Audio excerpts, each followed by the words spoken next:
Okay, so Jarvis Thompson is using the toxic violinist analogy as a way of unpackaging the often cited pro-life, anti-abortion argument that abortion is morally impermissible because a fetus is, from the moment of conception, a human being, and as a human being has a right to life. So we imagine ourselves hooked up to this violinist.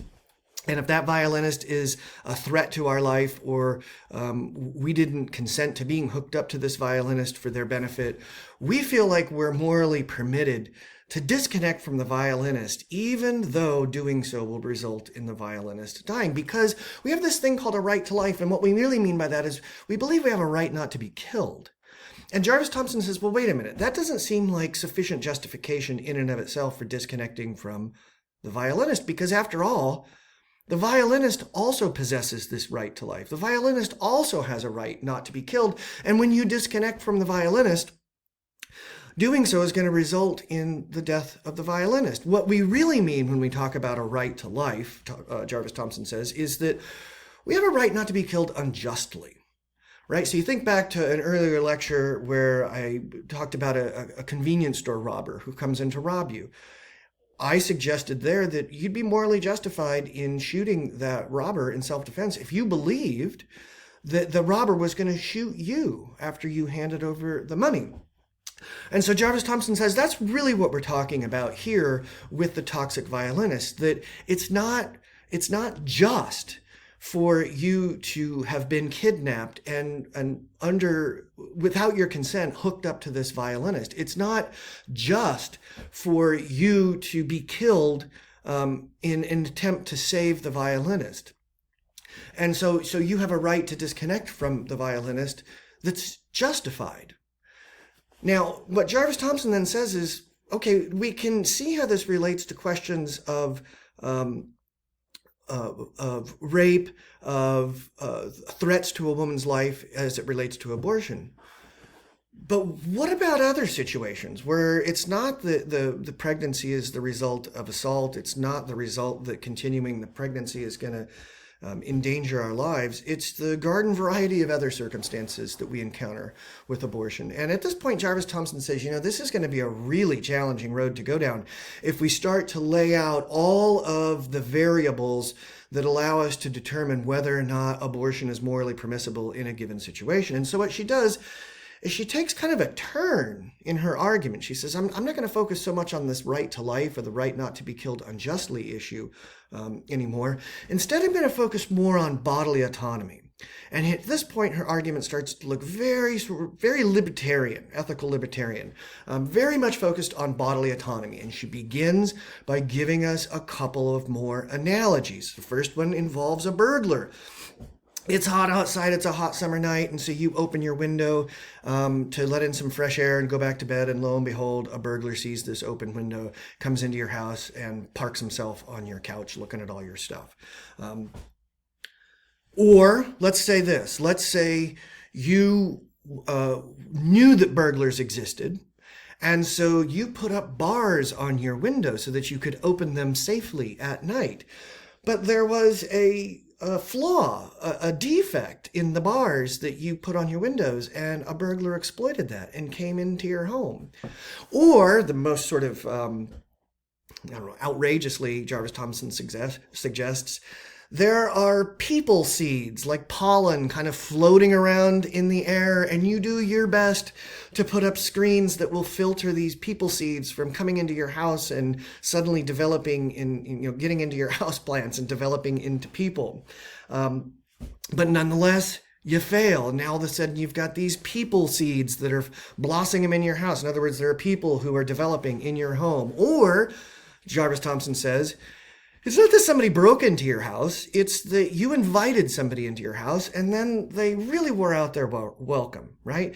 You've got this house guest and you're like, I don't want this person in here anymore. Okay, so now you've got these people in your house, these burglars that you that got in through your own carelessness. You opened up the window, burglar came in. Or they got in because you took precautions and you nonetheless were still invaded by either burglars or these people seeds. Or you invited this person into your home, you opened the door and you let them in. What Jarvis Thompson says is this: if they claim to you that they really need to stay in your house for their survival, are you obligated to allow them to do so? Now, we have to recognize that the burglars and the disinvited house guests, they all have that right to life, right? If they're not directly threatening you or threatening your life, you probably wouldn't be morally justified in killing them. Okay, but they are claiming still that they want to stay in your house, that they really need to stay in your house. Are you morally obligated, Jarvis Thompson asks, are you morally obligated to allow them to stay in your house in order for them to have what they need? And she's going to bet that we're going to say no. She's going to bet that we're going to say, look, I have a greater claim to the use, this is important, the use of my home than either the burglar or the disinvited house guest, because it's my home. The fact that it's my home is what gives me a greater claim on the use of this, even though there are others that also need to use my home.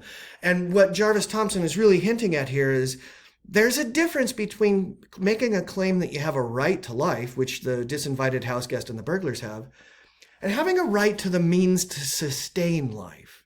Okay? These are two very different things. And so we can think about how the analogy here is working as it relates to abortion, right? You know that the thing called burglars exist. You know that the possibility of pregnancy exists, and yet you leave your window open. You engage in unprotected sex. It results in an uninvited house guest in the form of a fetus or developing baby. Or you take all the precautions in the world. You put the bars on the window. You take the contraceptives. You use 2 condoms, and everything fails.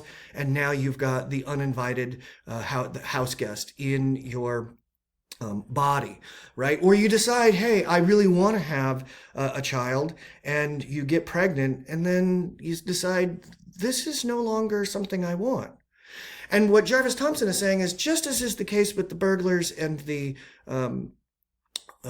disinvited house guest, the fetus, the baby, doesn't have a greater claim on the use of your body and how it's used than you do, because it's yours, she claims. This is your body, and because of that, you have a primary claim to how that body is used and who gets to use it for what purposes. What she says is, I have a greater claim to the use of my body than the gestating baby, even if I chose to take risks or even intentionally invite it in. Okay, so we see here Jarvis turning away from the question of right to life, which she believes is insufficient for addressing the question of abortion, and turning this into more of a bodily autonomy issue, right? The issue here is not the right to not be killed unjustly, but it's more about the right to what is needed to sustain life and who gets to make those kinds of claims, that they have the right to the use of our body. So here's a couple of questions for you to think about before the next lecture. Under what circumstances can a person claim a moral right, not a legal one, a moral right to the use of your body? Could it ever be the case that you would be morally obligated to allow somebody else the right to use your body? So reflect on those questions for a bit before you begin the next lecture.